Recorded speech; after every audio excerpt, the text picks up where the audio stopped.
உன்னை போன்ற ஆண்மையற்ற ஒரு கோழையோடு நான் முதலிரவு கொண்டாடினா இந்த ஊரை என் முகத்துல துப்புண்டா. அவள் அடுத்த நொடி வம்சி ஹரிச்சந்திரனின் நெஞ்சிலேயே ஓங்கி மிதித்தாள். அந்த மிதியில் வம்சி கட்டிலில் இருந்து கீழே தரையில் படார் என்று விழ, நான் கோழைன்னு தெரிஞ்ச அதுல அப்புறம் என்ன கல்யாணம் பண்ணிக்கிட்ட? இது கல்யாணம் இல்ல, இது ஒரு ஒப்பந்தம். நீ என் நெத்தில குங்குமம் வச்சிருக்கலாம், ஆனா ஜென்மத்துக்கும் நீ எனக்கு புருஷனாக முடியாது. மரியாதையா இந்த அறையை விட்டு வெளியே போயிடு, இல்லனா நானே உன்னை கழுத்தை பிடிச்சு வெளியே தள்ளிடுவேன். வம்சி அங்கிருந்து அவமானத்தோடு வேகமா வெளியேறினான். பல வருடங்களுக்கு முன்னால் ஆதிரையின் அப்பா மருது தன் நண்பன் வீரபத்ரருக்கு ஒரு சத்தியம் செய்து கொடுத்திருந்தார். நம்ம புள்ளைங்க வளர்ந்த உடனே என் மகள் ஆதிரை உன்னோட மருமகளா உன் வீட்டுக்கு வருவா. அந்த வாக்குறுதி கொடுத்த சில வருடங்களிலேயே வீரபத்ரர் இறந்து போனார். ஆனாலும் மருது தன் முடிவில் பிடிவாதமாக இருந்தார். அந்த உதவாக்கரை குப்பையா நான் கல்யாணம் பண்ணிக்கணும்? அப்பா, நான் செத்தாலும் இதை செய்ய மாட்டேன்.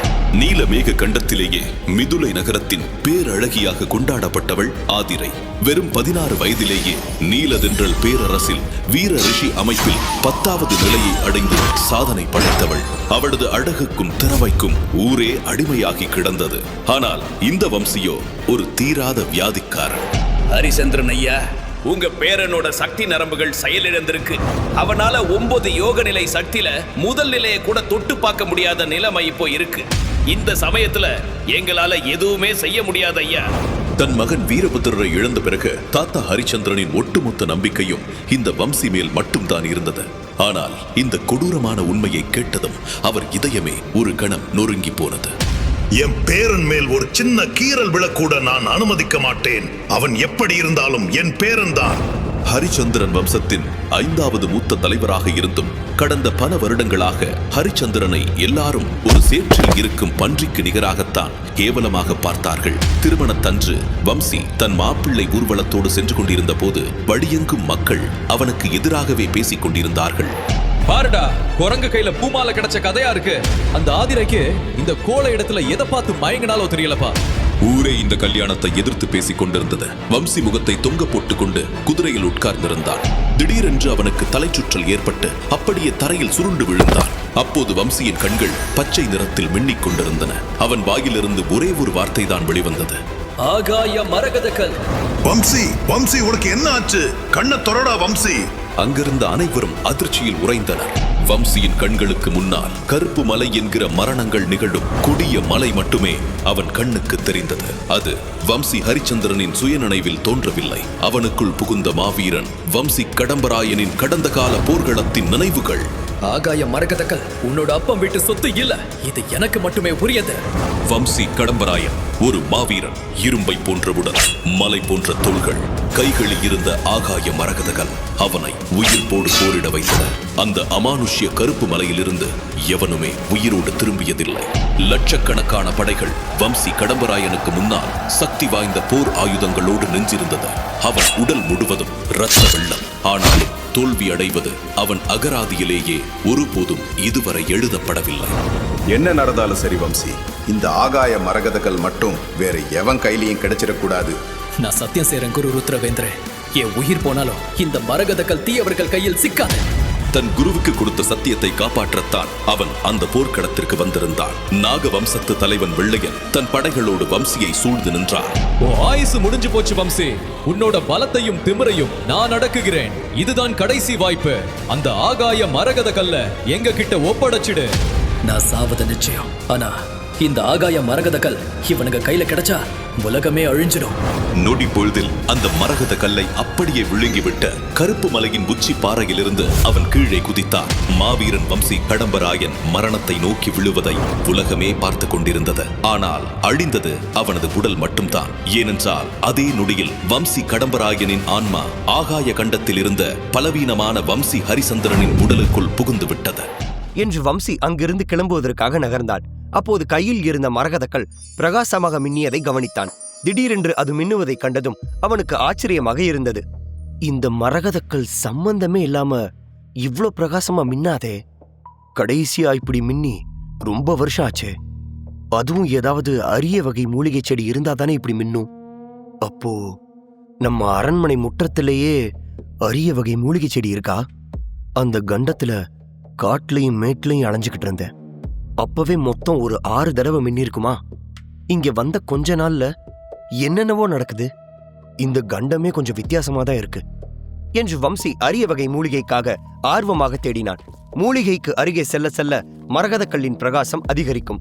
நம்பிக்கையுடன் வெகு நேரம் தேடி பார்த்தும் அவனுக்கு எந்த ஒரு மூலிகை செடியும் கிடைக்கவே இல்லை. இந்த மரகத கல்லுல பிரச்சனையா இல்ல என் கண்ணுல பிரச்சனையான்னு தெரியலையே.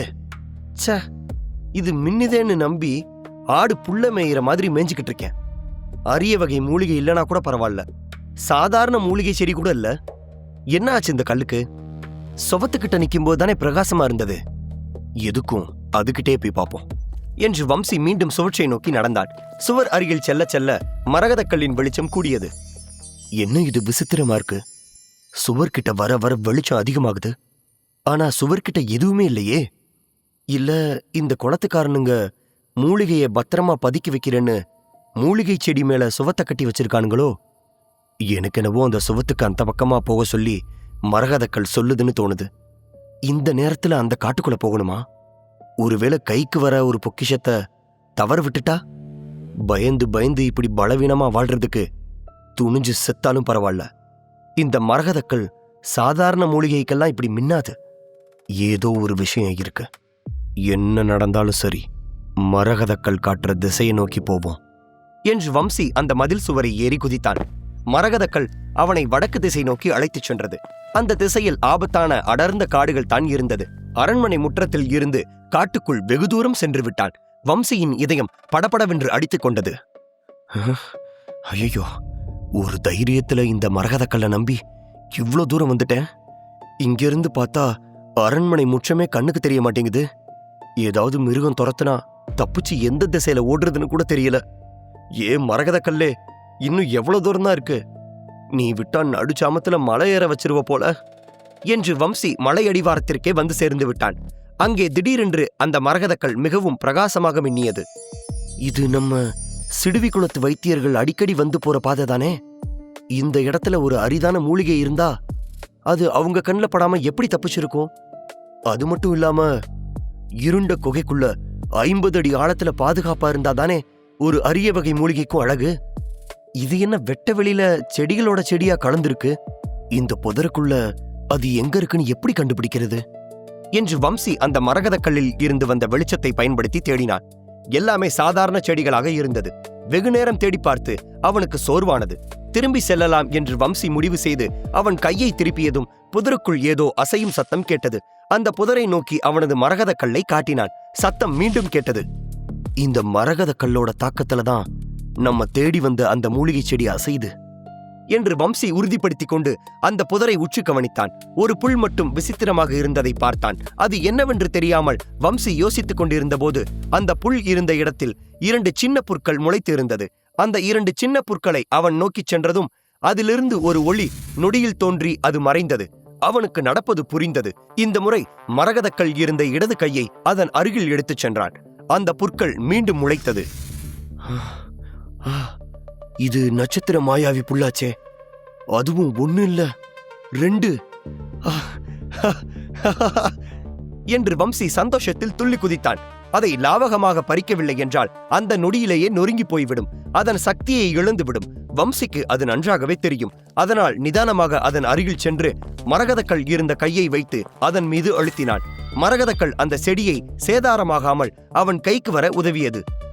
27 வருஷம் நீலமேக கண்டத்துல ஒரு மருத்துவனா மூலிகைகளை தேடி அலைகிறதையே என் வேலையா வச்சிருந்தேன். அப்ப கூட இந்த நட்சத்திர மாயாவி புல் ஒண்ணுதான் கிடைச்சது. ஆனா இந்த கண்டத்துல இவ்வளவு சுலபமா எனக்கு 2 புற்கள் கிடைச்சிருக்கு. கனவு ஏதாவது காண்றியா வம்சி என்று வம்சி சந்தோஷத்தில் காற்றில் மிதந்தான். அந்த நட்சத்திர மாயாவி புல்லின் மகத்துவம் என்ன? அதுதான் வம்சியின் செயல் இழந்த மாய சக்தி நரம்புகளை குணப்படுத்த போகிறதா? மேலும் தெரிந்து கொள்ள தொடர்ந்து கேளுங்கள். ஆகாய மரகதக்கல் வம்சியை அரிதான மூலிகையை நோக்கி அழைத்துச் சென்றது. ஆபத்தான மிருகங்கள் அலையும் அபாயகரமான காட்டில் அவனது மரகதக்கல் காட்டிய திசையில் சென்று கொண்டிருந்தான். மலையடிவாரத்தில் அவனுக்கு நட்சத்திர மாயாவி புல் கிடைத்தது. அதை கண்டு வம்சி அளப்பரிய சந்தோஷத்தில் துள்ளி குதித்தான். கடவுளே, நான் புலம்புனது உன் காதுல விழுந்துருச்சா? செயல் இழந்த என் மாயசக்தி நரம்புகள் குணமாக்கி நான் எனக்கான சக்தியை அடைகிற வரைக்கும் எதிரிகள் கிட்ட இருந்து என்னை காப்பாத்திக்க. இந்த நட்சத்திர மாயாவி புல் எனக்கு பக்கபலமா இருக்கும். ஹே மாயாவி புல்லே, எவ்வளவு சக்தி வாய்ந்த புல் நீ! ஆனா பாக்குறதுக்கு அப்படியே சாதாரண புல் மாதிரியே இருந்துகிட்டு இந்த பக்கம் அடிக்கடி வர்ற எங்க சிடுவி குலத்தோட வைத்தியர்கள் கண்ணிலேயே இத்தனை நாள் நீ மண்ணை தூவிட்டு இருந்திருக்கிற. ஆனா பாத்தியா, இவ்வளவு நாள் பகல் வெளிச்சத்திலேயே தப்பிச்ச உன்ன இந்த இருட்டுக்குள்ள வச்சு என் மரகத கல் கிட்ட கையும் களவுமா சிக்கிட்ட பாத்தியா? உன்னை வச்சு மருந்த மட்டும் எப்படியாவது தயாரிச்சுட்டேன்னு வச்சுக்கோ, அவ்வளோதான், என் பாதி பிரச்சனை தீர்ந்துடும். அந்த மருந்து மட்டும் என் கையில இருந்தா நான் நினைச்ச நேரத்துல எங்க வேணாலும் எப்ப வேணாலும் மாயமா மறைகிற சக்தி எனக்கு கிடைச்சிரும். என்ன கொல்றதுக்காகவா திட்டம் போடுறீங்க? இனிமே தானே பார்க்க போறீங்க என் ஆட்டத்தையே. ஆனா மருந்த தயாரிக்கிற வரைக்கும் இந்த புல்ல பத்திரமா வச்சுக்கணுமே. ஏன்னா இத கொஞ்சம் தப்பா கையாண்டுட்டாலும் இதோட சக்திகளை எல்லாம் இழந்து உண்மையாவே சாதாரண புல்ல ஆயிடும். அதனால இத பாதுகாப்பா வச்சுக்கிற பொறுப்பை இதை என் கண்ணுல காட்டி கொடுத்த என் தெய்வம் மரகத கல்கிட்டயே ஒப்படைக்கிறேன் என்று வம்சி அந்த நட்சத்திர மாயாவி புல்லை மரகத கல்லுக்கு அருகில் கொண்டு சென்றான். ஒரு பிரகாசமாக வெளிச்சம் தோன்றி மறைந்தது. மரகத கல் அதன் உலகத்திற்குள் மாயாவி புல்லை எடுத்துச் சென்று பத்திரப்படுத்தி கொண்டது. பரவாயில்ல, எதுவுமே இல்லைன்னு புலம்பிக்கிட்டு இருந்தேன். இந்த மரகத கல் புண்ணியத்துல இப்படி ஒரு பொக்கிஷம் கிடைச்சிருக்கு. நடுஜாமத்துல ஒன்ன நம்பி இந்த காட்டுக்குள்ள வந்தது ரொம்ப நல்லதா போச்சு. ஆனா அழைச்சிட்டு வரும்போது பிரகாசமா மின்னுன நடந்து வந்துட்டேன். இப்போ அவ்வளோ தூரம் திரும்பி போகணுமே, அதுவும் இந்த காட்டுல இவ்வளோ இருட்டுக்குள்ள. கொஞ்சம் பதட்டமா தான் இருக்கு. எந்த பக்கத்துல இருந்து எந்த மிருகம் வரும்னு வேற சொல்ல முடியாதே. அதுக்காக வெளிச்சம் வர்ற வரைக்கும் இங்கேயேவா இருக்க முடியும்? அப்புறம் ஆதிரை ஒதுக்கி வச்ச அவமானத்துல ஓடி போயிட்டான்னு ஊருக்குள்ள புரளைய கிளப்ப ஆரம்பிச்சிருவாங்க. அது ஆதிரைக்கும் தேவையில்லாத சிக்கலை உண்டு பண்ணி கொடுத்துரும். மிருகத்துக்கிட்ட கடி வாங்கி ஒரு காலை பறி கொடுத்தாவது அரண்மனைக்கு போய் சேர்ந்துடணும் என்று வம்சி வேகமாக தன் அரண்மனையை நோக்கி நடந்தாள். நடந்து சென்று கொண்டிருக்கும் போது வழியில் வெள்ளை நிறத்தில் வினோதமாக ஒரு உருவம் இருந்ததை கவனித்தான். அங்க ஏதோ வெள்ளையா ஒரு உருவம் தெரியுதுல, ஏதாவது மிருகமா இருக்குமோ? இல்லையே, பாக்குறதுக்கு ஏதோ மனுஷ மாதிரில தெரியுது. ஐயோ, ஒருவேளை மோகினி பிசாசா இருக்குமோ? என்ன மாதிரி அழகா ஒரு பையன் தனியா கிடைச்சா சும்மா விடாதுன்னு வேற சொல்லுவாங்களே. இதோ பாரு பிசாசு, நான் ஏற்கனவே உன்ன மாதிரி ஒருத்திய கல்யாணம் பண்ணிட்டேன். ஒரு நேரத்துல 2 பேய வச்சு என்னால சமாளிக்க முடியாது. அவ என்ன விவாகரத்து பண்ணிட்டு போனதும் சொல்றேன். அதுக்கப்புறம் உன் சொந்தக்காரங்க எல்லாரையும் கூட்டிட்டு வந்து முறைப்படி என்ன மாப்பிள கேளு, இப்ப என்ன போக விட்டுரு என்று வம்சி அந்த உருவம் இருக்கும் திசையை பார்த்து புலம்பினான். அங்கு இருந்து பதில் எதுவும் வரவில்லை. அது என்னவென்று தெரிந்து கொள்வதற்கு அவனுக்கு ஆர்வமாக இருந்தது. வம்சி நெருங்கி சென்று அதை உற்று பார்த்தான். தரையில் ஒரு உருவம் அசையாமல் படுத்து கிடந்தது. வம்சி அந்த உருவத்திடம் இருந்து சிறிது தூரம் தள்ளி நின்றபடி, நீ யாரு? இந்த நேரத்துல இங்க என்ன பண்ற? என்ன பின்தொடர்ந்து வந்தியா? ஒழுங்கு மரியாதையா சொல்லு. இல்ல. அந்த உருவம் அசையாமல் அப்படியே இருந்தது. பொறுமை இழந்த வம்சி தைரியத்தை வரவழைத்துக் கொண்டு வேகமாக அதன் அருகிலேயே சென்று விட்டான். அங்கு இருந்தது ஒரு அழகான இளம் பெண். பார்ப்பதற்கு இவனை விட சற்று வயது குறைந்தவள் போல தெரிந்தது. வம்சி அந்த இளம் பெண்ணை பார்த்து, ஏ பொண்ணு, உன்கிட்டதான் கேட்டுக்கிட்டு இருக்கேன். நீ யாரு? இங்க வந்து ஏன் இப்படி படுத்திருக்க? படுத்து தூங்குறதுக்கு உனக்கு வேற இடம் கிடைக்கலையா? இந்த காடுதான் கிடைச்சதா? அந்த பெண் எதுவும் பேசாமல் அமைதியாக இருந்தாள். வம்சி அவளை பார்ப்பதற்கு விசித்திரமாக இருந்தது. அந்த பெண்ணிடம் ஏதோ ஒரு மர்மம் இருக்கிறது என்று அவனுக்கு தோன்றியது. மெதுவாக அவள் அருகில் சென்று அமர்ந்தான். அவள் ஒரு குழந்தை போல சுருண்டு படுத்துக் கொண்டிருந்தாள். சிவப்பு தலைமுடியுடன் பார்ப்பதற்கு ஒரு தீய ஆன்மா போல இருந்தது. அவள் துணி ஆங்காங்கே கிழிந்திருந்தது. வம்சி அதை பார்த்ததும், யார் இந்த பொண்ணு? கூப்பிட கூப்பிட இப்படி அசையாம படுத்திருக்கு. இவ தலைமுடி என்ன இப்படி சிவப்பா இருக்கு? இந்த கண்டத்திலேயே யாருக்கும் இப்படி இருக்காதே. வேற கண்டத்தை சேர்ந்தவளா இருப்பாளோ? இங்க எதுக்கு வந்திருக்கா? அதுவும் இந்த நேரத்துல? இந்த இடத்துக்கு எதுக்காக வந்திருப்பா?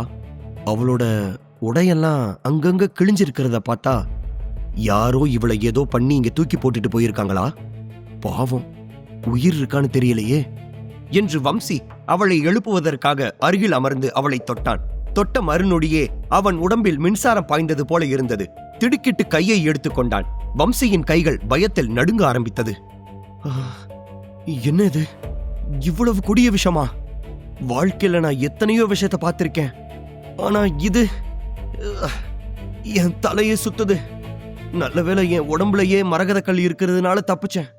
இல்லனா இவளை தொட்டதுமே செத்து போயிருப்பேன். இவளை சுத்தி இருக்க மண்ணு கூட கருகி போயிருக்குனா என்ன மாதிரி விஷம் அது? இந்த ஆகாய மரகதக்கல் கக்குற விஷம்தான் இந்த உலகத்திலேயே கொடியதுன்னு நினைச்சுக்கிட்டு இருந்தேன். ஆனா இது எப்படி சாத்தியம்? இப்படி ஒரு விஷம் இருக்கிறதுக்கு வாய்ப்பு இருக்கா? இவளை தொட்டதுக்கே இந்த கதினா நிச்சயமா இவ உயிரோட இருக்க வாய்ப்பே இல்ல. விண்ணக யோக நிலையை அடைஞ்ச வைத்தியர்களால கூட இவளை காப்பாற்ற முடியாது. எதுக்கும் உயிர் இருக்கான்னு பாப்போம் என்று அவள் உடலை திருப்பி போட்டான். அந்த நிலவு வெளிச்சத்தில் அவள் முகம் பிரகாசமாக தெரிந்தது.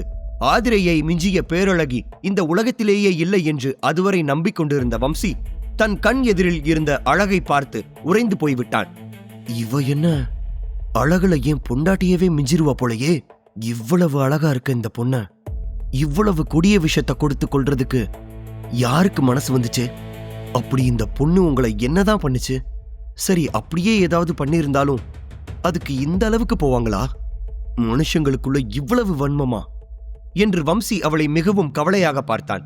அவள் உடல் முழுவதும் அந்த கொடிய விஷம் பரவி இருந்தது. இவளை இப்படியே விட்டுட்டு போறதுக்கும் மனசு வரமாட்டேங்குது.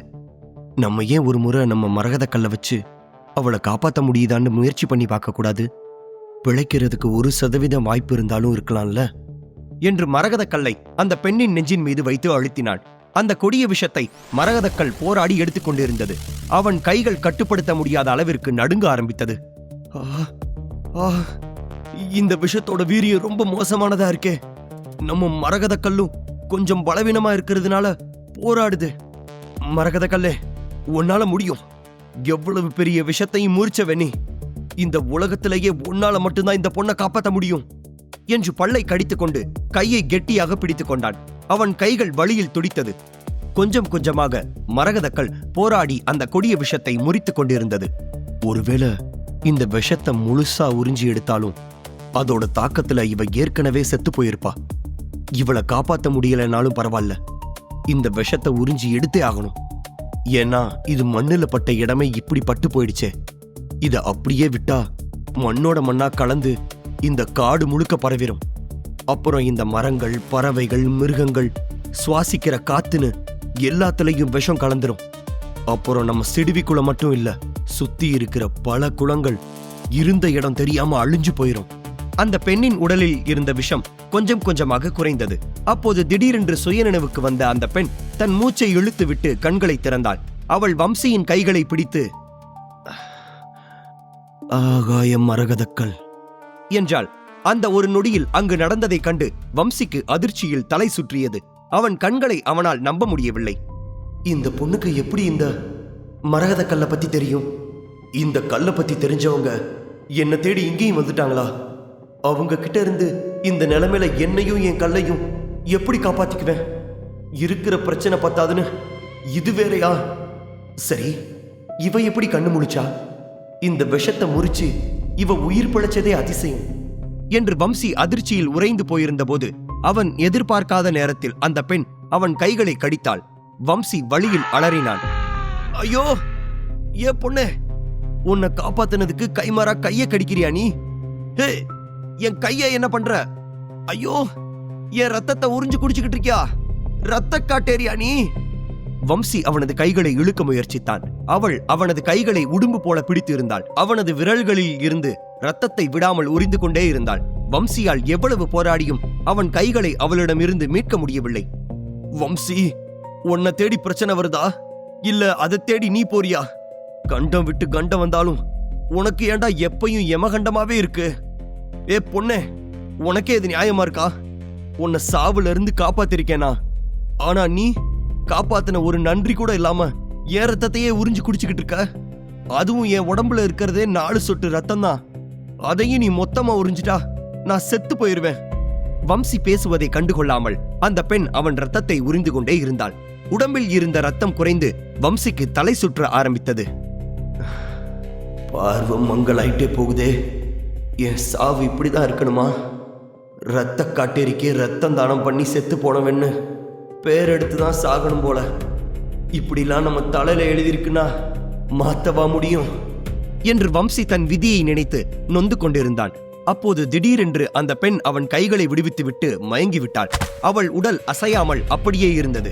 அவள் உடலுக்கு மேல் ஒரு பனிமூட்டம் உருவாகியது. அது அப்படியே கரைந்து வம்சியின் முகத்தில் உரசி விட்டு சென்றது. அவனுக்கு குளிர்ந்த காற்று உரசியது போல் இருந்தது. காற்று உரசி அந்த நொடி மரகதக்கல் பிரகாசமாக மின்னி மறைந்தது. வம்சிக்கு அது சந்தேகத்தை அதிகரித்தது. மனதை சமநலப்படுத்தி தன் ஞான திருஷ்டியால் அந்த மரகதக்கல் உலகத்திற்குள் சென்றான். அங்கே அவனுக்கு பேரதிர்ச்சி காத்திருந்தது. யாருமே இல்லாமல் இருந்த அந்த மரகதக்கல்லின் உலகத்திற்குள் இப்போது அந்த பெண் இருந்தாள். அவளது உடைகளையும் உடைமைகளையும் பிரிந்து அவளது ஆன்மா மட்டும் அந்த உலகத்திற்குள் வந்திருந்தது. வம்சிக்கு நடப்பது எல்லாம் விசித்திரமாக இருந்தது. அங்க இருந்த பொண்ணு எப்படி இந்த மரகதக்கல்லோட உலகத்துக்குள்ள வந்துச்சு? அதுவும் தன்னோட உடம்ப விட்டுட்டு ஆன்மாவா வந்திருக்கேன். ஆன்மாவா வந்தாலும் ஏன் அனுமதி இல்லாம இந்த உலகத்துக்குள்ள எப்படி வர முடியும்?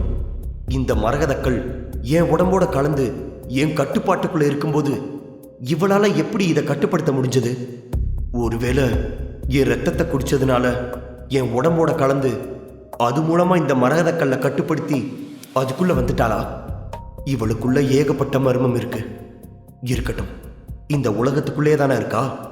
என்னுடைய எல்லா கேள்விகளுக்கும் பதில சீக்கிரமா அவளே சொல்லுவா என்று வம்சி யோசித்துக் கொண்டிருக்க, ஆன்மாவாக இந்த உலகத்திற்குள் நுழைந்து வெகு நேரமாகியும் அவள் சுயநினைவுக்கு வராமல் இருப்பது ஆச்சரியமாக இருந்தது. எனக்கு ஒண்ணுதான் புரியல. உன்னை நான் முன்ன பின்ன கூட பார்த்ததில்ல. உனக்கு எப்படி இந்த மரகதக்கல்லை பத்தி தெரிஞ்சிருக்கு? இவ்வளோ தூரம் மரகதக்கல்லை பத்தி தெரிஞ்சு வச்சிருக்கேன்னா அந்த கல்லுக்கும் உனக்கும் என்னவோ சம்மந்தம் இருக்கு. ஏதோ ஒரு காரணத்தினாலதான் நீ என்கிட்ட வந்து சேர்ந்திருக்கியோன்னு என் உள்ளுணர்வு சொல்லுது. அது மட்டும் இல்லாம நான் உன்னை காப்பாற்ற முயற்சி செஞ்சப்போ நீ சாகத்தான் போறேன்னு உனக்கு நல்லாவே தெரிஞ்சிருக்கு. அதனாலதான் மரகதக்கல்லை பார்த்த உடனே வாய்ப்பை தவற விட்டுறக்கூடாதுன்னு கிடைச்ச கொஞ்ச நேரத்துக்குள்ள உன்னோட ஆன்மாவை மரகதக்கல் உலகத்துக்குள்ள கடத்திக்கிட்ட. இவ்வளவு அழுத்தமும் பிடிவாதமும் இருக்கிறத பார்த்தா உன்னை இந்த நிலைமைக்கு ஆளாக்குனவங்கள எப்படியாவது பழி வாங்கணுங்கிற எண்ணத்துல தான் இருக்கன்னு தோணுது. அப்போ ஒரு வகையில நீயும் என்ன மாதிரி தான். சரி, நீ எப்ப கண்ணு முழிக்கிறியோ அப்போ உன்கிட்ட இது எல்லாத்துக்கும் பதில கேட்டு வாங்கிக்கிற. கோரமான சாவை பார்த்துட்டு வந்த உன் ஆன்மா இந்த மரகதக்கல் உலகத்துல அது எல்லாம் மறந்து நிம்மதியா இருக்கட்டும் என்று வம்சி மரகதக்கல் உலகத்தில் அந்த பெண்ணை பார்த்தபடி ஆழமாக சிந்தித்துக் கொண்டிருந்தான். யார் அந்த இளம்பெண்? யார் அவளுக்கு கொடிய விஷத்தை கொடுத்து கொன்றது? அவளுக்கும் வம்சிக்கும் ஏதாவது சம்பந்தம் இருக்கிறதா? மேலும் தெரிந்து கொள்ள தொடர்ந்து கேளுங்கள். வம்சி அரிதான மூலிகையை தேடி காட்டிற்கு சென்றிருந்தான்.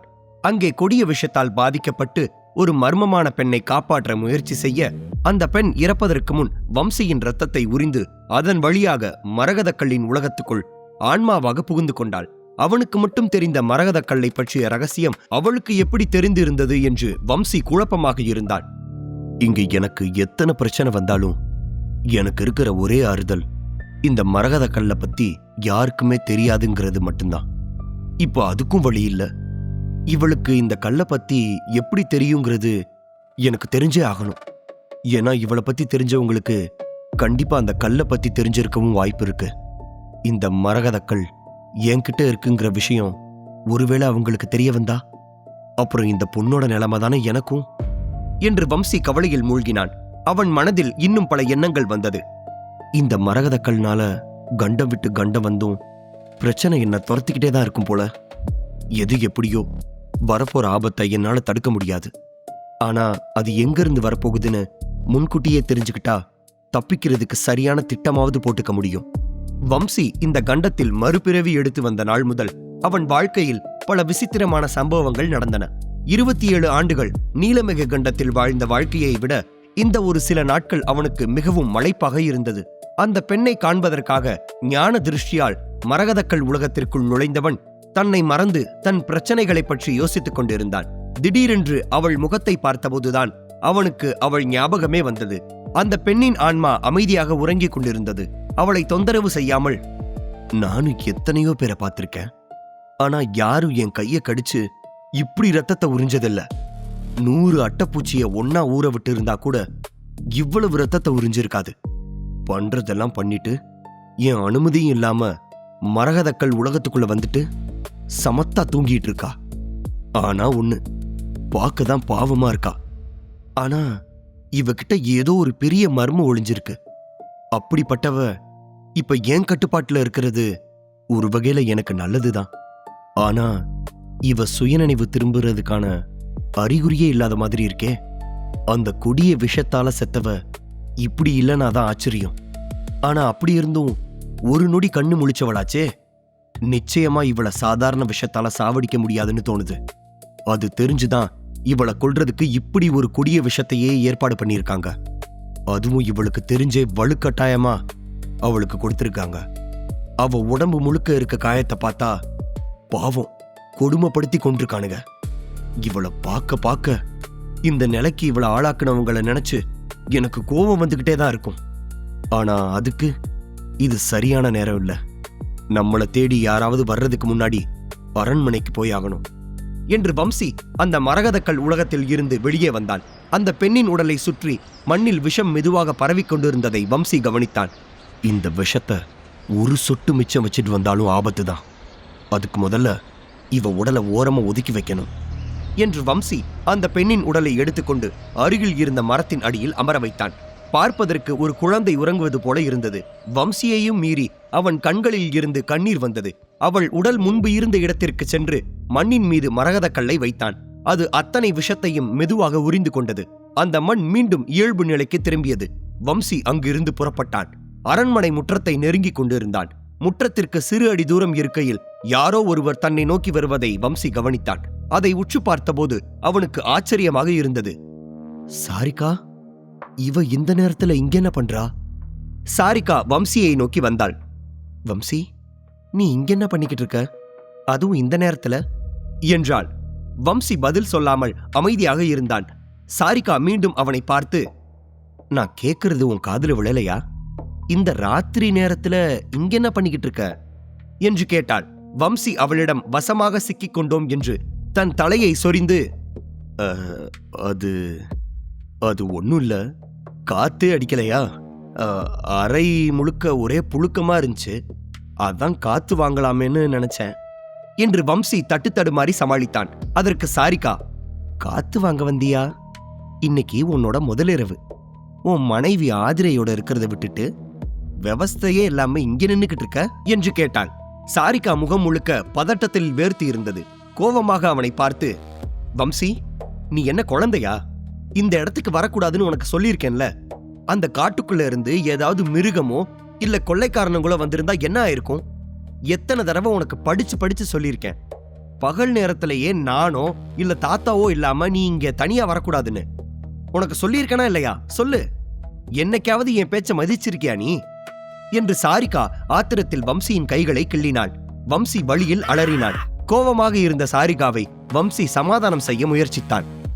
சாரிகா, மன்னிச்சுக்கோ, தெரியாம பண்ணிட்டேன். அடுத்த தடவை வரமாட்டேன், போதுமா? சாரிகா எதுவும் பேசாமல் அமைதியாக இருப்பதை பார்த்தான். அவளை பார்த்து, நான் தான் சொல்றேன்ல, நம்பு சாரிகா. சரி, இங்க நான் வரணும்னு நினைச்சா துணைக்கு உன்னை கூப்பிடுறேன், போதுமா? இப்ப என்ன மன்னிச்சிடுறியா? சாரிகா சிறிதாக சிரித்துவிட்டு வம்சியை பார்த்து, உன்னை இத்தனை தடவை மன்னிச்சு விடுறேன், எதையாவது பேசி சமாதானப்படுத்திடுறடா. ஆனா நீ என்ன சமாதானப்படுத்தினாலும் இந்த பக்கம் திரும்பி வர்றதுக்கு உனக்கு அனுமதியே கிடையாது.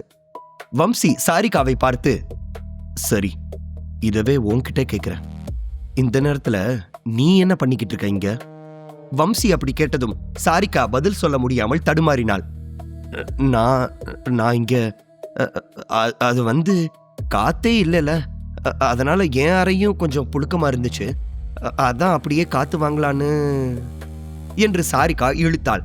வம்சி அவளை பார்த்து, ஓ, உனக்கும் அதே பிரச்சனை தானா? ஆனா சாரிகா, உனக்கு ஞாபகம் இருக்கா, நம்ம சின்ன குழந்தையா இருக்கேல, நட்சத்திரத்தை பார்க்கறதுக்காக தாத்தாவுக்கு தெரியாம இங்க திருட்டுத்தனமா கிளம்பி வந்துருவோம். அப்புறம் தாத்தா கண்ணில் மாட்டினதும் அவரு நம்ம 2 பேரையும் நாள் முழுக்க நிக்க வச்சு திட்டுனத இப்ப நினைச்சாலும் கொஞ்சம் பதட்டமா தான் இருக்கு, இல்ல என்றான். சாரிகா சிறிது நேரம் மௌனமாக இருந்துவிட்டு வம்சியை பார்த்து, நம்ம 2 பேரும் ஒன்னா நிம்மதியா எந்த பயமும் இல்லாம இந்த காட்டுல உட்காந்து அந்த நட்சத்திரத்தை ரசிச்ச நாளெல்லாம் அவ்வளோ அழகா இருந்துச்சு. ஆனா அதெல்லாம் முடிஞ்சு போச்சு. அதற்கு வம்சி, ஏன் முடிஞ்சு போச்சுங்கிற? நம்ம 2 பேரும் என்ன பிரிஞ்சு போயிட்டோமா? இங்கதானே இருக்கோம், நினைச்சா இங்க வரப்போறோம் என்றான். வருவ ஏன் கூட ஒன்னா உட்காந்து நட்சத்திரத்தை பார்க்கறதுக்கு தான் உனக்கு கல்யாணம் பண்ணி வச்சாங்க பாரு. கல்யாண நாள் ராத்திரி பொண்டாட்டிய தனியா விட்டுட்டு இங்க வந்து நின்னுக்கிட்டு சட்டம் பேசிக்கிட்டு இருக்க என்றாள் சாரிகா.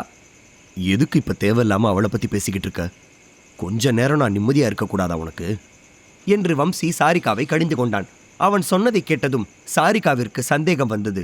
வம்சியை பார்த்து கேட்டாள், ஹே, உண்மையை சொல்லு வம்சி, ஆதிரை உன்னைய வெளியே போக சொல்லிட்டாளா?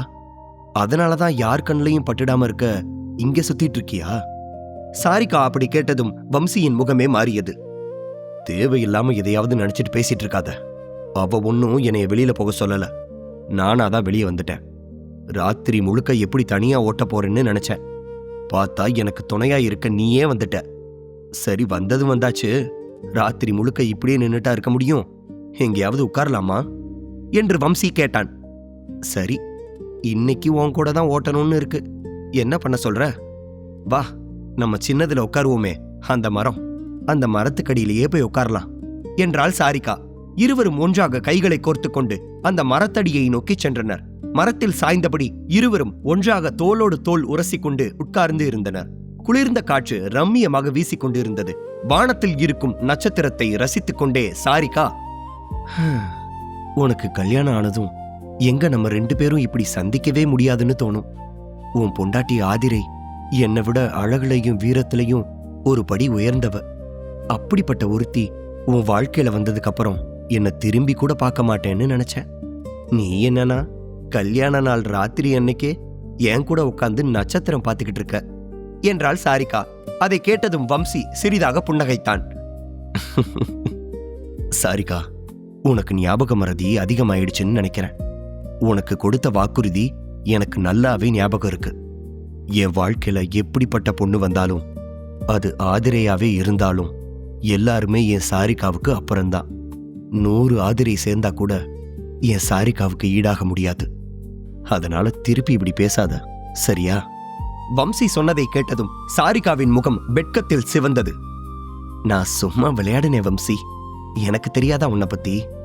நான் உனக்கு எவ்வளவு முக்கியம், நான்னா உனக்கு எவ்வளவு பிடிக்கும்னு எனக்கு நல்லா தெரியும் என்றாள். ஆமா சாரிகா, நேத்து வந்தவளுக்காக என் சாரிகாவை தூக்கி போற்றுவேனா? என் வாழ்க்கையில என்னைக்குமே உனக்கும் தாத்தாவுக்கும் தான் முதல் இடம். நீங்க இல்லனா நான் இல்ல. நீங்களே ஒருவேளை என்ன ஒதுக்கி வச்சாலும் நான் உங்களை என்னைக்குமே என் மனசுல இருந்து ஒதுக்கி வைக்கவே மாட்டேன் என்று வம்சி உணர்ச்சி வசமாக பேசினான். சாரிகா அவன் கண்களை பார்த்து கொண்டு அவனது கைகளை பிடித்துக் கொண்டாள். அவன் தோளில் சாய்ந்து கொண்டு வானத்தில் இருக்கும் நிலாவை பார்த்தாள். அது அழகாக மின்னியது. சாரிகா மெதுவாக பேசினாள். சாரிகாவிற்கு தன் சிறுவயதின் அழகான நாட்கள் நினைவிற்கு வந்தது. சாரிகா தொடர்ந்து பேசினாள். வம்சி, உனக்கு ஞாபகம் இருக்கா? ஒரு முறை நல்ல குளிர்காலம்னு கூட பார்க்காம ராத்திரி நேரத்துல இங்க வந்து அப்படியே உட்காந்துட்டோம். பேசிக்கிட்டு அப்படியே தூங்கிட்டோம். அன்னைக்குன்னு பார்த்து நிறைய பனி பெஞ்சிருச்சு. அந்த பனியில மாட்டிக்கிட்டு கிட்டத்தட்ட நம்ம 2 பேரும் உறைஞ்சே போயிட்டோம். அப்புறம் நல்ல வேளையா தாத்தா தான் கண்டுபிடிச்சாரு. நம்ம 2 பேரையும் தூக்கிட்டு போய் நெருப்பு பக்கத்துல உட்கார வச்சுதான் காப்பாத்தினாரு. 2 நாள் ஜன்னி வந்து நம்ம பட்ட கஷ்டம் இருக்கே. வம்சிக்கு அந்த நாட்கள் அப்படியே கண்கள் முன் வந்து நின்றது.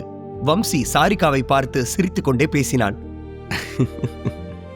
ஐயோ, அன்னைக்கு தாத்தா முகத்தை பார்த்திருக்கணுமே. அடி வெளுத்தரணும்னு பெரம்ப தூக்கிட்டு வந்தாரு.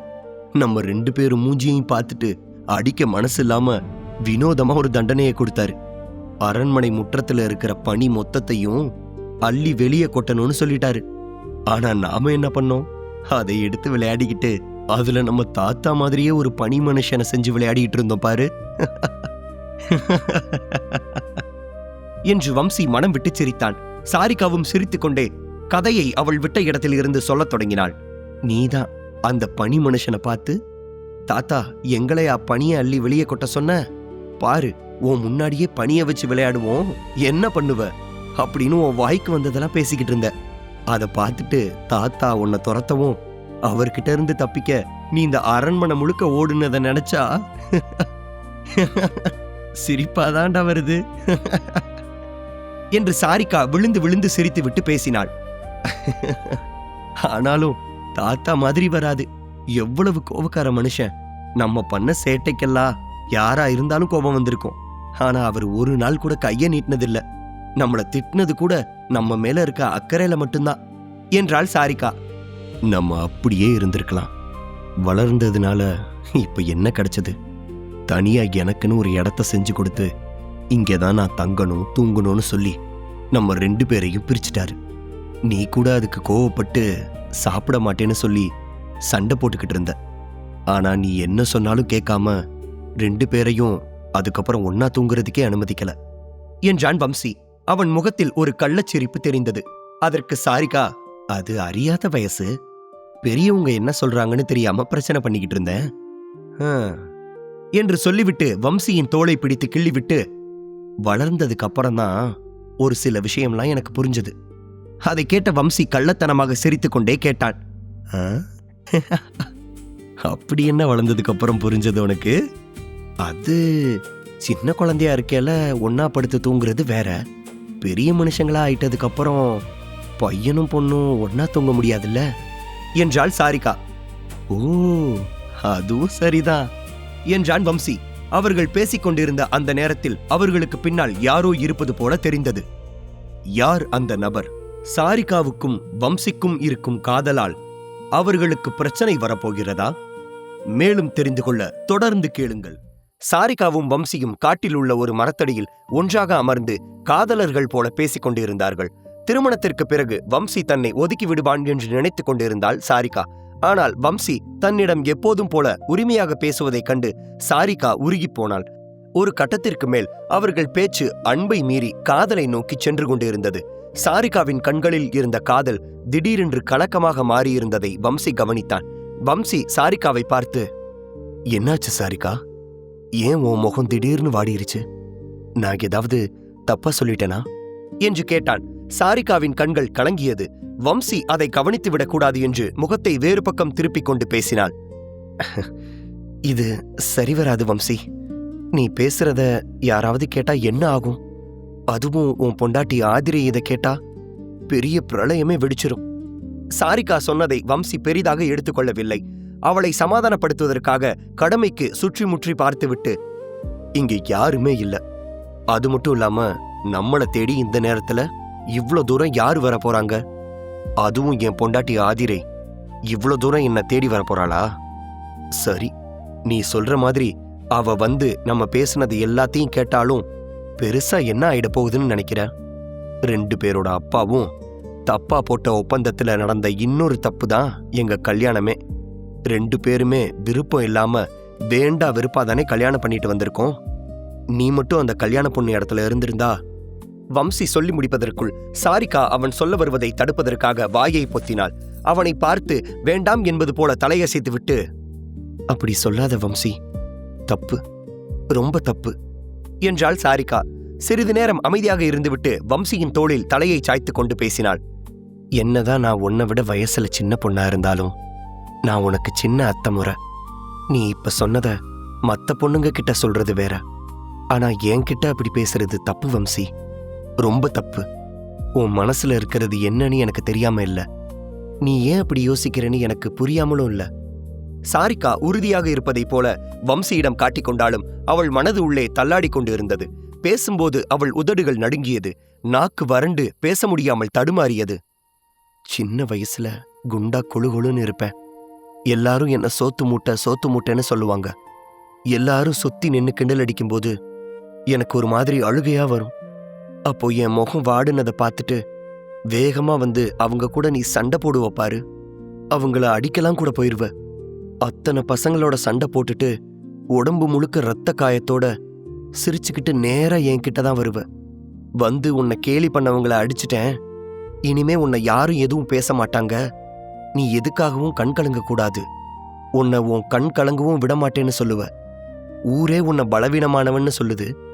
ஆனா எனக்கு உன் கூட இருக்கும்போது மட்டும்தான் பாதுகாப்பா இருக்கிற மாதிரி இருக்கும்.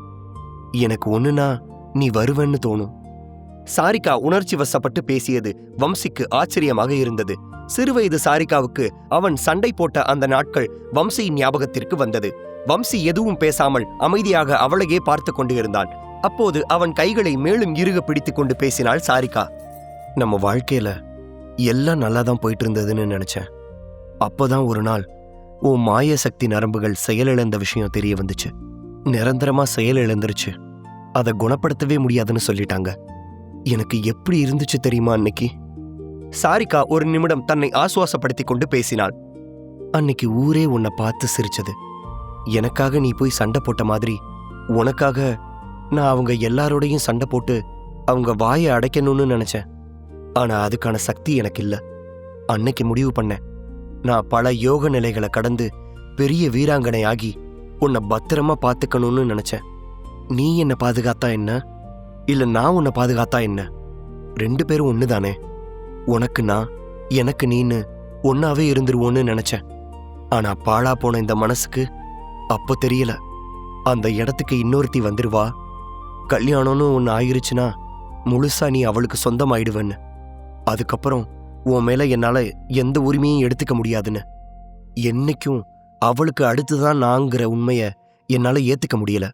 நான் ரொம்ப வருஷமா முயற்சி பண்றேன். உன்னை ஆதரிக்கும் என்னை எவனுக்கோ கல்யாணம் பண்ணி வச்சிருவாங்க. அதோட நம்ம உறவு முடிஞ்சு போயிடும்னு நினைக்கும் போது எனக்கு அப்படியே செத்து போயிடலான்னு தோணும். ஆனா எனக்கு புரியுது, நீ ஆதிரைய கல்யாணம் பண்ணிட்ட. இனிமே நீ அவ புருஷன். எல்லாம் எனக்கு புரியுது. ஆனா ராத்திரி கண்ணை மூடி படுத்தா நீயும் அவளும் ஜோடியா வந்து நின்ன காட்சி தான் என் கண்ணுக்கு முன்னாடி வருது. நான் என்ன பண்றது சொல்லு? வெக்கத்தை விட்டு சொல்றேன், நீ ஆதிரை கூட சேராம இருக்கிறேன்னு சொன்னதும் என்ன அறியாம ஏதோ ஒரு இடத்துல சந்தோஷமா இருந்துச்சு. இதுக்கு நான் சந்தோஷப்படக்கூடாதுதான். ஆனா அது ஏன்னு எனக்கு தெரியல. இது என்ன உணர்வுன்னு எனக்கு புரியலடா. புத்திக்கும் மனசுக்கும் இடையில போராட என்னால முடியலடா என்று சாரிகா அத்தனை நாள் தன் மனதில் மறைத்து வைத்திருந்த வழியை கொட்டி தீர்த்தாள். வம்சி என்ன சொல்வது என்று தெரியாமல் உறைந்து போயிருந்தான். இத்தனை நாட்கள் எத்தனையோ முறை மறைமுகமாக இதே அன்பை வெளிப்படுத்திக் கொண்டுதான் இருந்தார்கள். அதை வெளிப்படையாக சொல்லாமலேயே மானசீகமாக காதலர்கள் போல வாழ்ந்து வந்தார்கள். ஆனால் இன்று தங்கள் மனதில் இருப்பதை பரஸ்பரம் மனம் விட்டு ஒளிவு மறைவு இல்லாமல் வெளிப்படையாக பேசிவிட்டார்கள். வம்சி மனதில் பல எண்ணங்கள் வந்தது. இத்தனை நாள் மனசுல இவ்ளோ வலிய வச்சுக்கிட்டு எப்படி பொறுத்துக்கிட்டா இவ? என்கிட்ட கொஞ்சம் கூட காட்டிக்காம உள்ளுக்குள்ளேயே வச்சு அழுதுட்டு இருந்திருக்காளே. ஆனா இப்ப சொன்னா நான் என்ன பண்றது? நான் இப்ப இன்னொருத்திக்கு புருஷனாச்சே என்று வம்சியின் மனம் கிடந்து தள்ளாடியது. ஆனால் அவனுக்குள் வேற சில சிந்தனைகளும் வந்தது. என்ன புருஷன்? கல்யாணம் பண்ணிட்டா புருஷனா? ஆதிரே என்ன கல்யாணம் பண்ணதே ஒரேடியா விட்டுட்டு போறதுக்கு தானே. காலத்துக்கும் என்னையே நினைச்சுக்கிட்டு இருக்க இவதானே நியாயப்படி எனக்கு பொண்டாட்டியா இருந்திருக்கணும். அவளுக்கும் எனக்கும் கிட்டத்தட்ட ஒரே வயசு. இதுல எங்க இருந்து அத்தை சொத்தன்னு? பேசாம இவளை இப்படியே கூட்டிட்டு இந்த ஊரை விட்டு போயிடலாமா? எனக்கு இப்ப இருக்கிற பிரச்சனைக்கு நான் அப்படி முடிவெடுத்தா அது எனக்கு மட்டும் இல்ல, இவளுக்கும் தானே ஆபத்தா போய் முடிஞ்சிரும். எனக்கு தலையே சுத்துது. இந்த நாள் முடிகிறதுக்குள்ள நான் இன்னும் என்னென்னலாம் பார்க்க போறேன்னு தெரியலையே. வம்சி தீவிரமாக யோசித்துக் கொண்டே அவன் தோளில் சாய்ந்து இருந்த சாரிகாவை கவனிக்காமல் நகர்ந்தான். அவள் தலை கீழே விழ போனது. வம்சி சுதாரித்துக் கொண்டு சாரிகாவின் தலையை தாங்கி பிடித்தான். வம்சி சிரித்துக்கொண்டே சாரிகாவை பார்த்து, உன்னை விழாம எப்படி தாங்கி பிடிச்ச பாத்தியா? அதான் ஏற்கனவே விழுந்துட்டேனே, இதுக்கு மேல விழறதுக்கு என்ன இருக்கு என்றாள். அவள் முகம் வெட்கத்தில் சிவந்தது. இருவரும் அவரவர் தோளில் சாய்ந்து கொண்டு அமர்ந்திருந்தனர். நிலவு வெளிச்சத்தில் ஜோடி பறவைகள் போல அவர்களை பார்க்கவே அழகாக இருந்தது. சிறிது நேரம் பேசிக்கொண்டு தங்களை மறந்து அப்படியே தூங்கினார்கள். ஆதிரைக்கு வம்சியை நினைத்து கவலையாக இருந்தது. அறைக்கு வெளியே வந்து பார்த்தாள். வம்சி அங்கு இல்லாததை கண்டு குழம்பி போனாள். இந்த வம்சி எங்க போனா? பாவம், தூங்க இடமே இல்லைன்னு புலம்பிட்டு போனா. இடத்த சரி பண்ணி போர்வையை விரிச்சு தயாரா வச்சுட்டு கூப்பிடலான்னு பார்த்தா எங்க போய் தொலைஞ்சான்? ஆதிரை வம்சியை அரண்மனை முற்றம் முழுக்க தேடினாள். எவ்வளவு தேடியும் அவன் கிடைக்காததால் அவளுக்கு பதட்டம் அதிகரித்தது. காத்து வாங்குறேன்னு தானே சொல்லிட்டு போனா, இந்த நேரத்துல எங்க போயிருக்க போறான்? இதுக்கு மேல தேடணும்னா அந்த காட்டுல தான் போய் தேடணும். ஒருவேளை அந்த காட்டு பக்கம் போயிட்டானோ? அவன் என்ன முட்டாளா? அவ்வளவு பலவீனமான அவனால காட்டு மிருகங்கள் கிட்ட இருந்து தப்பிக்க கூட முடியாதே என்று ஆதிரை வம்சியை தேடி காட்டுப்பக்கமாக வந்தாள். தூரத்தில் அவன் உட்கார்ந்திருப்பதை பார்த்தாள். வம்சியும் சாரிகாவும் மரத்திற்கு பின் இருந்ததால் அவளுக்கு வம்சியின் தோள்பட்டை மட்டுமே தெரிந்தது. வம்சி, வம்சி என்று அவனை அழைத்துக் கொண்டே வந்தாள். அவன் ஆழ்ந்த தூக்கத்தில் இருந்ததால் எழுந்திருக்கவில்லை. ஆதிரை பதட்டத்துடன் அவன் அருகில் வந்து பார்த்தாள். அங்கே வம்சியும் சாரிகாவும் ஒன்றாக உறங்கும் காட்சியைக் கண்டு அதிர்ந்து போனாள். கல்யாண நாள் அன்றே அவளுக்கு எதிரில் அவள் கணவன் இன்னொரு பெண்ணுடன் படுத்திருக்கிறாள். ஆதிரையால் அந்த காட்சியை ஜீரணித்துக் கொள்ளவே முடியவில்லை. உன்னனா என்னவோ நினைச்ச வம்சி, உன் பலவீனம் உடம்புல மட்டும்தான்னு தப்பு கணக்கு போட்டுட்ட. நீயும் மத்த ஆம்பளைங்க மாதிரிதான். தூங்கும்போது கூட சிரிச்ச முகமா தூங்குறியே. அவ கூட இருக்கல உனக்கு அவ்வளவு சந்தோஷமா இருக்கா? அவ உன் கூடயே தானே இருந்தா. அப்படியே வச்சுக்கிட்டு வாழ வேண்டியதுதானே. எதுக்கு ஊரு முன்னாடி என்ன கல்யாணம் பண்ணணும்? இப்படி மறைமுகமா இவ கூட வாழணும் என்று ஆதிரையின் மனம் ஒரு எரிமலை போல வெடித்துக் கொண்டிருந்தது. அவள் வம்சியை விருப்பம் இல்லாமல் திருமணம் செய்து இருந்தாலும் அவள் கணவன் இன்னொரு பெண்ணுடன் இருக்கும் அந்த காட்சி அவளை வெகுவாக பாதித்தது. எந்த பெண்ணுக்கும் தன் கணவனை இன்னொரு பெண்ணுடன் பங்கு போட்டுக் கொள்ள பிடிக்காது. ஆதிரையும் ஒரு பெண்தானே. அதுவும் திருமண நாள் இரவே இப்படி ஒரு காட்சியை வேற ஒரு பெண் கண்டால் அங்கே ஒரு பிரளயமே வெடித்திருக்கும். ஆனால் ஆதிரை தன்னை ஆசுவாசப்படுத்திக் கொண்டு நிதானமாக யோசித்தாள். வம்சி யார் கூட இருந்தா எனக்கு என்ன? 30 நாளுக்கு அப்புறம் இவனுக்கும் எனக்கும் எந்த ஒட்டும் இல்ல உறவும் இல்லைன்னு ஆயிடும். அதனால அவன் வாழ்க்கைக்கு துணையா ஒரு பொண்ணை முன்கூட்டியே தேடிக்கிட்டான். அவன் வாழ்க்கையில தலையிட எனக்கு என்ன உரிமை இருக்கு? ஆதிரை அந்த இடத்தை விட்டு நகர்ந்தாள். அரண்மனைக்கு சென்று அறையில் இருந்த சிவப்பு கம்பளியை எடுத்து வந்து அவர்கள் மீது போர்த்தி விட்டாள். காலை பொழுது விடிந்தது. சூரிய வெளிச்சம் முகத்தில் பட்டு வம்சி கண் விழித்தான். சாரிகா அசந்து தூங்கிக் கொண்டிருந்தாள். வம்சி அவளை வைத்த கண் வாங்காமல் பார்த்து கொண்டிருந்தான். இரவு அவள் பேசிய வார்த்தைகள் அவன் நினைவிற்கு வந்தது. ஒரு பெண் தன்னை எந்த அளவு நேசிக்கிறாள் என்று அவள் வாயால் சொல்ல கேட்ட இரவு அது. உட்கார்ந்து கொண்டே தூங்கியதில் வம்சிக்கு உடம்பு வலித்தது. ஆனால் மனதில் இருக்கும் பாரத்தை கொட்டிவிட்டு நிம்மதியாக தூங்கிக் கொண்டிருக்கும் சாரிகாவை எழுப்ப அவனுக்கு மனம் வரவில்லை. வலியை பொறுத்து கொண்டு அசையாமல் அப்படியே இருந்தாள். அப்போதுதான் அவன் மேலே போர்த்தி இருந்த சிவப்பு கம்பளியை கவனித்தான். யாரோ தங்களை பார்த்து விட்டார்கள் என்று வம்சிக்கு புரிந்தது. பயத்தில் அவனுக்கு தலையே சுற்ற ஆரம்பித்தது. யார் இங்க வந்திருப்பா? வந்தவங்க எதுக்கு சத்தமே இல்லாம இந்த கம்பளியை போத்தி விட்டுட்டு போகணும்? ஒருவேளை பார்த்தவங்க எங்களை யாருன்னு தெரியாத வெளியூர்காரங்களா இருந்திருப்பாங்களோ? நம்ம ஊர்காரங்களே ராத்திரி நேரம் இந்த பக்கம் வரமாட்டாங்க. இதுல வெளியூர்காரங்க வர வாய்ப்பே இல்ல. அப்போ நம்மள நல்லா தெரிஞ்ச ஒருத்தர், இத பிரச்சனை ஆக்க வேணான்னு நினைச்ச ஒருத்தர், மாப்பிள்ள அறையில இல்லைன்னு தெரிஞ்சும் அதிர்ச்சி ஆகாத அந்த ஒருத்தர் யாரா இருக்க முடியும் என்று வம்சி யோசித்துக் கொண்டிருந்த போது கம்பளியில் பொறிக்கப்பட்டிருந்த அன்னப்பறவையை கவனித்தான். இந்த அன்னப்பறவை சிவப்பு கம்பளி, இது கல்யாண நாள் இரவுக்காக நம்ம அறையில வைக்கப்பட்டிருந்ததாச்சே. அப்போ வந்தது நிச்சயம் அவளேதான், ஆதிரை. வம்சி அதிர்ச்சியில் அரண்மனையை பார்த்தான். அங்கு செல்வதை நினைத்தாலே அவனுக்கு பயமாக இருந்தது. ஆதிரை இத சொல்லாம விட்டது பெருந்தன்மையா, இல்ல வேற ஏதாவது உள்குத்து இருக்குமா? இந்த உண்மையை மட்டும் அவ தப்பி தவறி வெளியில சொன்னா எங்க 2 பேரோட தலையவே வெட்டிருவாங்களே. சாரிகா கிட்ட எப்படி இத சொல்றது? இப்பதான் கொஞ்சம் சந்தோஷமா இருந்தா, அதுக்குள்ள அவ பயந்த மாதிரி நடந்து போச்சே. சரி, நடக்கிறது நடக்கட்டும். ஏற்கனவே விடிஞ்சிருச்சு. இந்நேரம் மாப்பிள்ள அறையில இல்லைன்னு தெரிஞ்சா அதுவே பெரிய பிரச்சனை ஆயிடும். சத்தமே போடாம எப்படியாவது அறைக்கு போயிடணும்.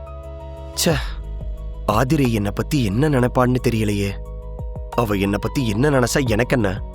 அவளே 1 மாசத்துல போக போறவதானே, சொன்னா புரிஞ்சுப்பா. வம்சி யார் கண்ணிலும் படாமல் அரண்மனை முற்றத்திற்கு திரும்பிச் செல்வது எப்படி என்று ஆழமாக யோசித்துக் கொண்டிருந்தான். தன்னை சுற்றி நடந்து கொண்டிருக்கும் பிரச்சனை தெரியாமல் சாரிகா வம்சியின் தோளில் சாய்ந்தபடி நிம்மதியாக உறங்கிக் கொண்டிருந்தாள். வம்சியும் சாரிகாவும் ஒன்றாக இருந்த காட்சி ஆதிரையின் பொறாமையை தூண்டியிருக்குமா? வம்சி, சாரிகா இவர்கள் காதல் வெளியில் தெரிந்தால் அவர்கள் கதி என்ன ஆகும்? மேலும் தெரிந்து கொள்ள தொடர்ந்து கேளுங்கள். வம்சியும் சாரிகாவும் காட்டில் தனியாக இருந்ததை ஆதிரை பார்த்து விட்டாள். ஆதிரைக்கு விஷயம் தெரிந்துவிட்டது என்று வம்சிக்கும் தெரிந்தது. அடுத்து என்ன நடக்கப் போகிறதோ என்று பதட்டமாக இருந்தான். அப்போது சிடுவி குலத்தின் தலைவர் பவன் வீட்டை நோக்கி வேகமாக ஓடிச் சென்று கொண்டிருந்தான் செல்வம். அவன் கையில் ஒரு மடல் இருந்தது. தலைவரின் வீட்டை நெருங்கியதும் செல்வம் பதட்டமாக கதவை தட்டினான். தலைவரே, தலைவரே, உங்ககிட்ட உடனே ஒரு முக்கியமான செய்தி சொல்லணுங்க என்று வீட்டு வாசலில் நின்று கொண்டு பதட்டத்துடன் பேசினான். கதவை ஒரு வேலைக்காரன் திறந்தான். பொழுது விடிந்த நேரம் என்பதால் குளித்து முடித்துவிட்டு வீட்டுக்கு நடுவில் ஒய்யாரமாக அமர்ந்து ஏதோ பானம் அருந்திக் கொண்டிருந்தார் குலத்தலைவர் பவன். வேலைக்காரர்கள் பரபரப்பாக வேலை செய்து கொண்டிருந்தனர். வாசலில் நின்ற செல்வத்தை பார்த்து குலத்தலைவர், என்னையா முக்கியமான செய்தி? ஊருக்குள்ள மிருகம் ஏதாவது வந்துருச்சா என்ன? எதுவா இருந்தாலும் கொஞ்சம் பதட்டப்படாம சொல்லு என்று சொல்லிவிட்டு வேலைக்காரனை அழைத்தார். செல்வம் குலத்தலைவரை பார்த்து, ஐயா, விஷயம் என்னன்னு எனக்கு தெரியல, ஆனா விஷயம் பெருசுன்னு மட்டும் தெரியும். தயவு செஞ்சு இந்த மடலை பாருங்க, உங்களுக்கே புரியும் என்றான். வேலைக்காரன் மாடசாமி மடலை வாங்கினான். அந்த மடலை பார்த்ததும் மாடசாமிக்கும் பதட்டமானது. அதை கவனித்துக் கொண்டிருந்த குலத்தலைவர் பவன் மடலை கொண்டு வரும்படி செய்கை செய்தார். அந்த மடல்ல என்னதாயா இருக்கு? அதை பிரிச்சு கூட பார்க்காம இப்படி பதட்டப்படுறீங்க? அதை உடனே இங்க கொண்டு வா. மாடசாமியின் கைகள் நடுங்கியது. வேகமாக வந்து குலத்தலைவர் கையில் மடலை ஒப்படைத்தான். அதை வாங்கி பார்த்த குலத்தலைவர் பவனின் முகம் மாறியது. உட்கார்ந்த இடத்தை விட்டு பதறி அடித்துக் கொண்டு எழுந்தார். இங்கு நடப்பதை கவனித்துக் கொண்டிருந்த குமரேசனுக்கு ஒன்றும் புரியவில்லை. அவன் குலத்தலைவருக்கு வலதுகை என்பதால் உரிமையாக அவர் அருகில் வந்து, ஐயா, என்னையாச்சு? ஏதாவது பிரச்சனையா என்று கேட்டுக்கொண்டே குமரேசன் அந்த மடலை பார்த்தான். ஐயா, இந்த மடல்ல இருக்கிறது கழுகு முத்திரைங்க. அதை கேட்டதும் சுற்றி இருந்த அத்தனை வேலைக்காரர்களும் அப்படியே உறைந்து நின்றனர். குமரேசன் ஆனந்த கண்ணீருடன், ஐயா, இந்த ஒரு நாளுக்காக சிடுவி குலமே இத்தனை வருஷம் தவம் கிடந்துச்சு ஐயா. ஒரு வழியா இந்த சிடுவி குலத்துக்கு தாய் வீடான சிடுவி மடத்துல இருந்து அழைப்பு வந்துருச்சுயா. குமரேசன் பேச பேச சுற்றி இருந்த அனைவரும் மகிழ்ச்சியில் திளைத்திருந்தனர். குலத்தலைவர் மடலை பிரித்து படித்தார். படிக்க படிக்க அவர் முகமே சந்தோஷத்தில் சிவந்தது. அருகில் இருந்த குமரேசனை பார்த்து குலத்தலைவர் சிரித்துக்கொண்டே பேசினார். குமரேசா, என்னால என் கண்ணையே நம்ப முடியல. இது எத்தனை வருஷ கனவு. இந்த ஆகாய பேரரசோட சக்தி வாய்ந்த 4 மடத்துல ஒன்னான அந்த சிடுவி மடத்து வழிவந்தவங்க நாம. மடத்தை விட்டு அன்னைக்கு நம்ம மூதாதையர் மார்க்கண்டேயன் ஐயா ஒதுக்கி வைக்கப்பட்டாரு. அப்போ இந்த குலத்தை நிறுவி பல வருஷம் தீவிர பயிற்சி செஞ்சு சக்தி வாய்ந்த யோக நிலைகளை கடந்து திரும்பி அங்க போகணும்னு ரொம்ப முயற்சி பண்ணாரு. துரதிருஷ்டவசமா அவர் கனவு நிறைவேறாமலேயே இறந்து போயிட்டாரு. அவர் வழி தோன்றி வந்த நம்ம முன்னோர்கள் எடுத்த அத்தனை முயற்சியும் வீணாதான் போச்சு. சிடுவி மடத்தோட சக்திக்கு முன்னாடி நம்ம ஒண்ணுமே இல்லைன்னு இத்தனை வருஷமா நம்மள ஒதுக்கி வச்சவங்க இன்னைக்கு நமக்கு மடல் அனுப்பியிருக்காங்க.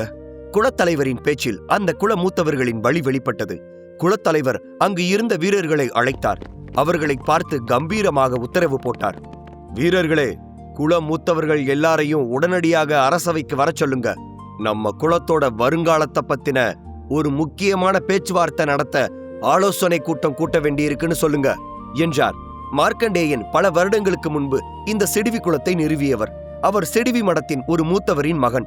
ஒரு நாள் மூத்தவர் குடிபோதையில் வேலைக்காரியிடம் தவறாக நடந்து கொண்டார் என்றும் அப்படித்தான் மார்க்கண்டேயன் பிறந்தார் என்றும் சொல்லப்படுகிறது. மார்க்கண்டேயன் சிறுவயதில் இருந்தே ஒழுக்கம் இல்லாமல் நடந்து கொண்டார். அவரின் செயல்களால் அவர் தந்தைக்கு பலமுறை தலைக்குனிவு ஏற்பட்டது. ஒரு கட்டத்தில் பொறுமை இழந்த அவர் தந்தை இவரை மடத்தில் இருந்து ஒதுக்கி வைத்தார். ஆனால் கையோடு மார்க்கண்டேயன் இந்த சிடுவி குலத்தை நிறுவவும் உதவினார். படிப்படியாக அவர் தந்தை ஒதுங்கிக் கொண்டார். இதனால் மனம் உடைந்த மார்க்கண்டேயன் பல யோக நிலைகளை கடந்து தனக்கென்று ஒரு நற்பெயரை சம்பாதித்து அதன் மூலம் மீண்டும் சிடுவி மடத்தில் சேருவதற்கு முயற்சி செய்தார். ஆனால் அவர் எவ்வளவு முயற்சி செய்தும் மடத்தில் இருந்த யாரும் மார்க்கண்டேயனை கண்டுகொள்ளவே இல்லை. இத்தனை ஆண்டுகள் குலத்தின் எத்தனையோ தலைவர்கள் முயற்சி செய்தும் அந்த முயற்சிகள் அனைத்தும் தோல்வியில் தான் போய் முடிந்தது. ஆனாலும் இன்று வரை விடாமல் முயற்சி செய்து கொண்டேதான் இருக்கிறார்கள். காரணம், சிடுவி மடத்தின் அளப்பரிய செல்வாக்கு. எந்த அளவிற்கு அவர்கள் செல்வாக்கானவர்கள் என்றால், சிடுவி மடத்தின் வேலைக்காரன் முன்னால் சிடுவி குலத்தின் தலைவரே தலைவணங்கித்தான் நிற்க வேண்டியிருக்கும். அப்படிப்பட்ட இடத்தில் இருந்து இன்று மடல் வந்திருக்கிறது. குலத்தின் முன்னாள் தலைவர்கள் இப்போதைய குலத்தலைவர் பவனை கண்டால் நிச்சயம் பொறாமைப்படுவார்கள். மறுபக்கம் வம்சி யார் கண்களிலும் பட்டுவிடாமல் அவனது அறைக்கு வந்து சேர்ந்தான். வம்சிக்கு ஆதிரையின் முகத்தை பார்ப்பதற்கு தைரியம் இல்லை. மெதுவாக உள்ளே வந்து சிவப்பு கம்பளியை மேஜையின் மீது வைத்தான். வம்சி பதட்டத்தை மறைத்துக் கொண்டு ஆதிரையிடம் பேச்சு கொடுத்தான். பொண்டாட்டி, என்ன காலையில ரொம்ப சீக்கிரமா எந்திரிச்சிட்ட போல. அப்புறம் என்னோட தொந்தரவு இல்லாம நிம்மதியா தூங்கிருப்பியே என்றான் வம்சி. ஆதிரை பெருமூச்சு விட்டு, நான் தூங்கினது இருக்கட்டும், நீ ரொம்ப நல்லா தூங்கியிருப்ப போல. வெளியே நல்லா காத்தோட்டமா இருந்திருக்குமே. வம்சி அவள் பேசிக் கொண்டிருப்பதை காதில் வாங்கிக் கொள்ளாமல் கண்ணாடியை பார்த்து தலைமுடியை சரி செய்து கொண்டிருந்தான். ஆதிரை எரிச்சலாகி, கேட்டது காதுல விழலையா, இல்ல சொல்றதுக்கு விருப்பம் இல்லையா? வம்சி ஒரு நிமிடம் அவளை திரும்பி பார்த்துவிட்டு, சொல்றதுக்கு விருப்பம் இல்ல. முதல்ல நீ யார் எனக்கு?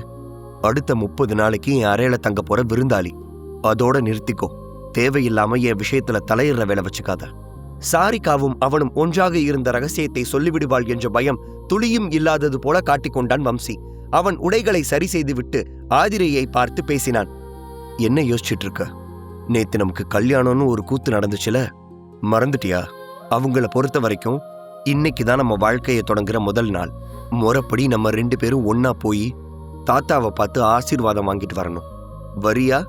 இல்ல நீ இன்னைக்கே ஓடி போயிட்டேன்னு போய் சொல்லணுமா? ஆதிரை அதற்கு பதில் எதுவும் சொல்லாமல் வேகமாக எழுந்து சென்று அறைக்கு வெளியில் போய் நின்றாள். தாத்தாவின் அறையை நோக்கி ஆதிரை முன்னால் செல்ல வம்சி பின்தொடர்ந்து சென்றான். அங்கே வம்சியின் தாத்தா ஹரிச்சந்திரர் தோட்டத்திற்கு தண்ணீர் பாய்ச்சிக் கொண்டிருந்தார். இந்த வயதிலும் பொழுது விடுவதற்கு முன்னால் எழுந்து நாளை தொடங்கி விடுவார். ஆதிரையும் வம்சியும் வருவதைக் கண்டு ஆசையாக அவர்களை அழைத்தார். ஆதிரை, வாமா. வம்சி, வாடா. என்னடா புது மாப்பிள, அவ கூட சேர்ந்து வராம இப்படி அவ பின்னாடி துரத்திட்டேவா வருவாங்க? அது சரி, இனிமே பொண்டாட்டி பின்னாடியே தானே ஓட போற என்று ஹரிச்சந்திரர் சிரித்துக் கொண்டே சொன்னார். வம்சி அசடு வழிந்து கொண்டே ஆதிரை அருகில் நின்று அவள் கைகளை பிடித்தான். ஏற்கனவே எரிச்சலில் இருந்த ஆதிரைக்கு அவன் கைப்பட்டதும் உடம்பில் புழு உருவது போல இருந்தது. கையை உதறி தள்ள வேண்டும் என்று நினைத்தாள். ஆனால் எதிரில் ஹரிச்சந்திரர் நிற்பதால் பல்லை கடித்துக் கொண்டு மனதில் நினைத்தாள், தாத்தா மட்டும் எதிரில இல்லனா கையை தட்டி விட்டுட்டு இவனை அறையணும் போல இருக்கு. பெரிய மனுஷன் நிக்கிறாரேன்னு பொறுத்துக்க வேண்டியதா இருக்கு. இல்லனா என் கைய பிடிச்சதுக்கு அவன் கைய உரைய வச்சு உரு தெரியாம அழிச்சிருப்பேன். ஆதிரைக்கு வம்சி தன்னை தொடுவதை நினைத்தால் அருவருப்பாக இருந்தது. வம்சி அதை எதுவும் கண்டுகொள்ளாமல் ஹரிச்சந்திரரை பார்த்து பேசினான். தாத்தா, எப்படி இந்த வயசுலயும் இப்படி துரு துருன்னு இருக்கீங்களோ? சரி தாத்தா, வந்த வேலையை பார்த்துடுறோம். இன்னைக்குதான் நாங்க வாழ்க்கையை தொடங்குற முதல் நாள். அதான் உங்களை பார்த்து ஆசீர்வாதம் வாங்கிட்டு போலான்னு வந்திருக்கேன். ஹரிச்சந்திரர் இருவருக்கும் ஆசீர்வாதம் வழங்கிவிட்டு, ஆதிரை, உனக்கு வம்சிக்கு என்ன பிரச்சனைன்னு தெரியும். உன் தகுதிக்கு உன்னை கல்யாணம் பண்ணிக்க பெரிய பெரிய இளவரசர்கள் போட்டி போட்டாங்க. ஆனா அது எல்லாத்தையும் உதறி தள்ளிட்டு கொடுத்த வார்த்தைக்கு உண்மையா இருந்திருக்கணும்னு என் பேரனை கல்யாணம் பண்ணிருக்கியம்மா. இதுக்கு உனக்கு நாங்க எப்படி கைமாறு பண்ண போறோன்னே தெரியலம்மா. அவனை நல்லபடியா பாத்துக்க. கொஞ்சம் விளையாட்டு பையன், ஏதாவது சொன்னா பெருசா எடுத்துக்காதம்மா. ஹரிச்சந்திரர் முகத்தை பார்த்து ஆதிரைக்கு என்ன சொல்வதென்றே தெரியவில்லை. அப்போது வம்சி, தாத்தா, நீ இவளை ரொம்ப தான் தூக்கி வச்சு பேசிக்கிட்டு இருக்க. ஏன், எனக்கு என்ன குறைச்சல்? ஏதோ இவ வாழ்க்கைய நான் தான் கெடுத்து குட்டிச்சவராக்குன மாதிரி பேசுறீங்க எல்லாரும். அதான் கல்யாணம் பண்ணிட்டு வந்துட்டால, அப்புறம் என்ன சும்மா கெஞ்சிக்கிட்டு இருக்க? உன்னையும் என்னையும் நல்லா பாத்துக்க வேண்டியது அவ கடமை. இல்ல பாத்துக்க மாட்டேன்னு சொன்னா விவாகரத்து பண்ணிட்டு போய்கிட்டே இருப்பேன். என்னடி என் அருமை பொண்டாட்டி, நான் சொல்றது சரிதானே என்று கேட்டான். வம்சியின் பேச்சே முற்றிலும் மாறியிருந்தது. ஆதிரைக்கு அதிர்ச்சியாக இருந்தது. அவளுக்கு அப்போது வந்த ஆத்திரத்திற்கு வீரரிஷி மடத்தின் பிரம்மாஸ்திரத்தையே வம்சி மீது தொடுத்து அவனை கொன்றிருப்பாள். அவன் நல்ல நேரம் ஹரிச்சந்திரர் அருகில் இருந்ததால் அவன் பேசுவதை பொறுத்து கொண்டு தன்னை கட்டுப்படுத்திக் கொண்டு நின்றாள். ஹரிச்சந்திரர் வம்சி விளையாட்டாக பேசுகிறான் என்று நினைத்துக் கொண்டார். அமைதியாக நின்ற ஆதிரையை பார்த்து ஹரிச்சந்திரர், நீ இவ சொல்றதெல்லாம் மனசுல வச்சுக்காதம்மா. இவனுக்கு கல்யாணம் ஆயிருச்சே தவிர அதுக்கான பக்குவமே கிடையாது. இப்படிதான் எங்க எப்படி பேசணும்னு தெரியாம ஏதாவது பேசிடுவான் என்று சொல்லிவிட்டு வம்சியை பார்த்து பேசினார். வம்சி, அவ யாருன்னு மறந்து போச்சா? ஆதிரை, இந்த மிதிலை நகரமே போற்றும் வீராங்கனை. அவ உனக்கு பொண்டாட்டி ஆயிட்டான்னு இப்ப அவளையே வம்பு கிழக்கிறியா நீ என்று வம்சியை செல்லமாக கண்டித்தார். பின்னர் இருவரையும் பார்த்து பேசினார். சரி, 2 பேரும் வாங்க. காலை சமையல் இப்பதான் முடிஞ்சது. வாங்க எல்லாம் சேர்ந்து ஒன்னா சாப்பிடுவோம். தாத்தா, ஒன்னா உட்காந்து சாப்பிடலான்னா சாரிக்கா இல்லாம எப்படி? அவளையும் கூப்பிட்டா நானும் அவளும் ஒன்னா உட்காந்து சாப்பிடுவோம்ல என்றான் வம்சி. சாரிக்கா என்னைக்கு சீக்கிரம் எந்திரிச்சிருக்கிறா. நானும் காலையில இருந்து பாக்குறேன், ஆளவே காணோம். அவளை விடு. கல்யாண நாள் அதுவுமா பொண்டாட்டியோட உட்காந்து சாப்பிடுடா. இப்பயும் சாரிக்காவை தேடிக்கிட்டு இருக்கியா? அவ தூங்கி எந்திரிச்சு பொறுமையா வரட்டும். மூவருக்கும் சாப்பாடு பரிமாறப்பட்டது.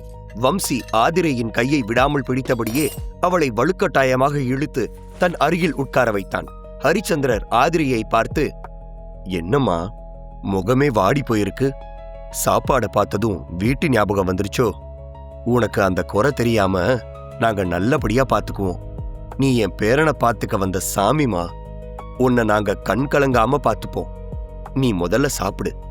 இது உங்க வீட்டு சாப்பாடு அளவுக்கு இருக்குமான்னு தெரியல. உனக்கு எப்படி செஞ்சா பிடிக்கும்னு தெரியல. தெரிஞ்சுக்கிட்டு அதுக்கு தகுந்தாப்புல சமைக்க சொல்றேன். ஹரிச்சந்திரர் பேசிக்கொண்டு இருந்த நேரத்தில் வாசலில் ஒரு சத்தம் கேட்டது. மூத்தவரே, 5ஆம் மூத்தவரே, ஐயா, எங்க இருக்கீங்க? ஒரு வீரன் பதட்டமாக ஓடி வந்தான். ஹரிச்சந்திரர் எழுந்து நின்று கேட்டார். என்னாச்சு வீரனே? என்ன பிரச்சனை? ஐயா, குலத்தலைவர் குல மூத்தவர்கள் எல்லாரையும் உடனடியாக அரசவைக்கு வர சொல்லியிருக்காரு. இந்த சிடுவி குலத்தோட வருங்காலத்தை பத்தின ஏதோ ஒரு முக்கியமான பேச்சுவார்த்தைய நடத்த போறாராம். அந்த ஆலோசனை கூட்டத்துல நீங்களும் கலந்துக்கணும்னு தலைவர் உத்தரவு என்று சொல்லிவிட்டு அந்த வீரன் அங்கிருந்து சென்றான். ஹரிச்சந்திரர் வம்சி மற்றும் ஆதிரியை பார்த்து, ஏதோ ஒரு முக்கியமான விஷயம்னு நினைக்கிறேன்.